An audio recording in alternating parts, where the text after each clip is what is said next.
един от моите клиенти следва моята стратегия.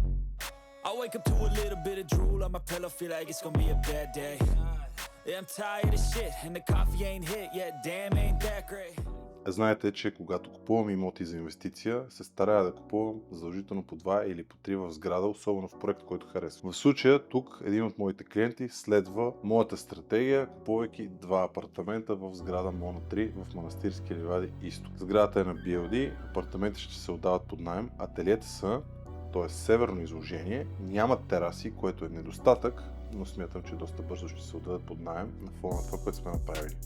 Намираме се в апартамент номер 1, след някакво време ще видите и апартамент номер 2, но искам да ви го покажа в пълен блясък, тъй като днес го приключихме. И имаме малко да изчистваме боклуци, които ще забележите в имота, но бързахме за да ви го покажем. Започвам от входното антре, което е отворено към дневната. Изключително компактно е. Направили сме съответно шкаф за обувки, за качалка, така че оборотните дрехи и обувки да може да се държат тук и да не ни отнема много време, за да ги вадим. Едно от нещата, които ще видите в този имот, като много специфично, е тази мазилка, която е на варова основа и е направена от Любо Сораков и екипа му. Смятам, че е много интересна като структура. В същото време той добави и няколко геометрични фигури, като тези форми са много интересни и макар да се виждат по тях някакви недостатъци, аз смятам, че това е част от чара на фигурата. Мисля, че изглеждат много добре. В същото време, знаете, че винаги харесвам да имаме мазилка в коридора, която да ни посреща, да ни пречупва представата за имота, да му дава някакъв характер и да е нещо по-издръжливо, което лесно можем да коригираме в последствие, не както латекс. От входното антре влизаме в мокрото помещение, което е малко разхвърляно, за което ще ни извините, но в него сме приютили пералня с сушилня, газовото котле и имаме място и за бойлер. Един от големите плюсове на това мокро помещение е, че тук винаги може да добавим каквото пожелаем, като стилажна система или нещо друго, което да ни бъде от помощ при съхранение на продукти, може би съхранение на якита и повече обувки. От входното антре се насочваме и директно към кухнята. Наистина се гордея с тази кухня, тъй като за двустаен апартамент е изключително функционална. Дори бих казал, че в някои тристайни апартаменти не може да видим подобно изпълнение като функционалност, тъй като мястото ни ограничава. Тук имахме място, направихме няколко преработки, едната от които е да направим окачен таван на цялата дневна, благодарение на който да скрием част от осветлението, да го направим като скрито, а в същото време да добавим и скритата аспирация, която ще видите в зоната над котлоните, която влиза директно в окачения таван и оттам отива в комина. И все пак, започнах да ви говоря за кухнята. Защо говоря, че има много добра функционалност самия имот? Освен, че за пореден път сме сложили хладилник за вграждане с фризер, който за двустаен апартамент е напълно достатъчен. Имаме място за съхранение отгоре над тях, висок горен ред до тавана, но самата кухня като функция е подредена много добре. В зоната до умивката имате страхотно удобство, защото миялната може да се ползва и от двете страни, т.е. имате добър достъп до нея. В тази зона тук може да се съхраняват цялата посуда, която е за хранене, така че лесно да може да подреждате и дори като вадите от миялната. Когато се обърнете в другата посока, където е зоната за готвене вече, имаме още един чекмеджета, които са отново напълно изтегляни, отново с обков на блум, които може да се използват за посудата за готвене. Т.е. да разделим изцяло двете зони. Достатъчно голям плот от двете страни за готвене, както и достатъчно голям плот от двете страни на кухнята. Разбира се, имаме оставени допълнителни контакти, ако се наложи да се включи микровълнова кафемашина или някой малък електроуред, но пространство за такъв тип имот наистина е много добро. Разбира се, залагаме на електроуредите на Evrolux, които за пореден път ползваме в този имот, като от кухнята имаме достатъчно добро пространство за трапезна маса с 4 стола. Виждате, че пространството е супер. Аз съм така доста голям човек. Няма нищо притеснително, нито кухнята ме затиска, нито зоната с дневната ме затиска, така че тук може да се хранят 4 човека без абсолютно никакъв проблем на тази маса. Масата е част от самото производство на мебелите. Виждате, че същия цвят Dub Classic, който сме използвали на Kindle, го имаме и в плота на трапезната маса, имаме го и на холната маса. И разбира се, влизаме в зоната на дневната, където сме добавили изключително много мебели за съхранение. Имаме голями шкафове, ново до тавана, открита етажерка с подсветка.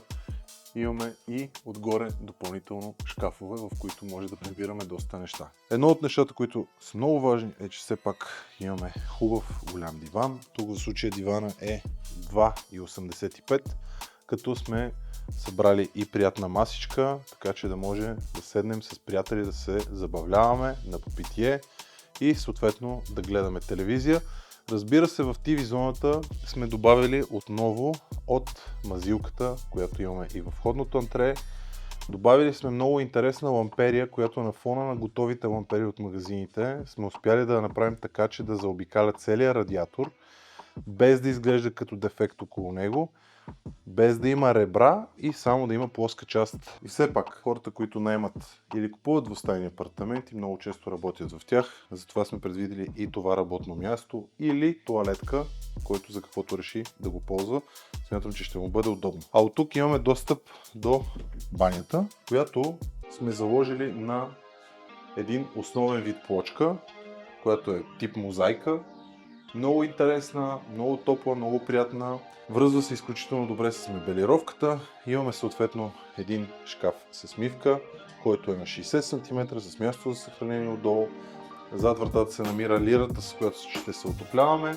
Едно стандартно огледало с осветление и система против изпотяване. Разбира се, както в почти всеки проект съм добавил структура вградена с туалетна и хигиенен душ. А тук е зоната за къпане. И както виждате, дори аз с моя размер се чувствам доста комфортно тук, защото зоната е широка, светло около 90 см и дълга около 1,20 м. Така че да може дори един голям човек като мене или може би двойка, която е решила да се изкъпат заедно, да се съберат. И когато стана въпрос за събиране на двойка, мястото, където се случва магията, спалнята, е ето тук. И разбира се, в спалнята сме заложили отново на мебели до тавана почти. Оставили сме много малко разстояние, като имаме един огромен Г-образен гардероб с много чекмеджета. Виждате 8 на брой чекмеджета, като всичките са с механизми напълно изтегляне, така че да може да бъде удобно като достъп и от двете страни на гардероба и да може да имате достъп и до най-задната част на чекмеджето.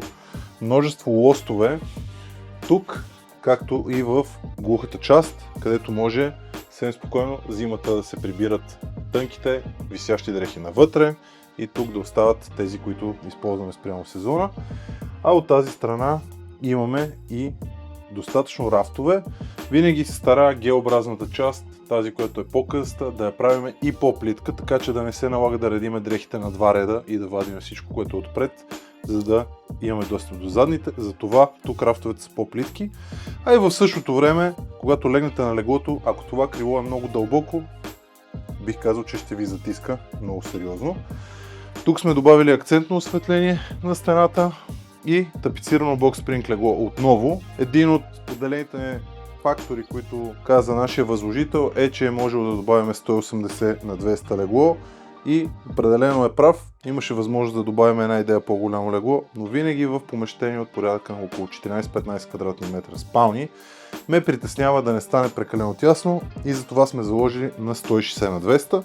Разбира се, хубавото е, че тук имаме отново допълнително много добър сторидж благодарение на този модел легло и сме заложили на една много интересна, приятна дамаска. Почти като плетена изглежда, мисля, че се връзва цялостно с обзавеждането много добре. Време е за поръчка на тапицираните легла, които ползваме по всеки един обект. И този път се доверяваме на партньора ни от Матраци Вики, като отиваме директно в завода, за да си направим поръчката, да подберем текстила и да направим цялостната организация за доставка на леглото, което ни е необходимо в случая.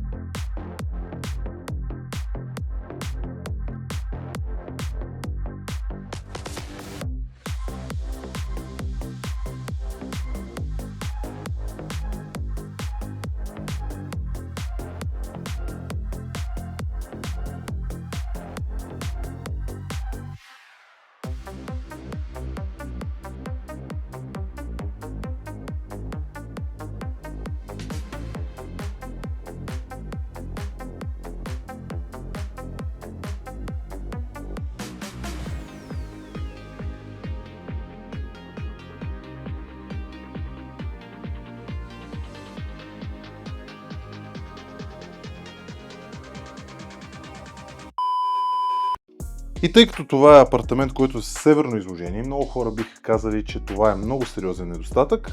Все пак искам да ви покажа един от плюсовете на това северно изложение, защото тук имаме една много интересна гледка, която е към новите сгради и към София. И вечерно време, сега когато снимаме, е наистина доста красиво. Интересното е, че макар че се намираме на доста оживен булевард, не е толкова шумно, благодарение на това, че сме все пак на 8 етаж. И да, липсата на тераса към апартамент, особено когато си на 8 етаж, не е малка, но когато се намираш в един хубав затворен комплекс, като този, винаги може да се разходиш в двора или, както сме в южните райони, да отидеш до Южния парк. В финалната част на видеото ще има много интересни разкази относно реализацията, опита ми с екипа, който прави тези имоти и опита, който добих с клиента, тъй като това ни беше и първия реализиран заемен обект, а всъщност във времето вече сме на номер 5. До скоро!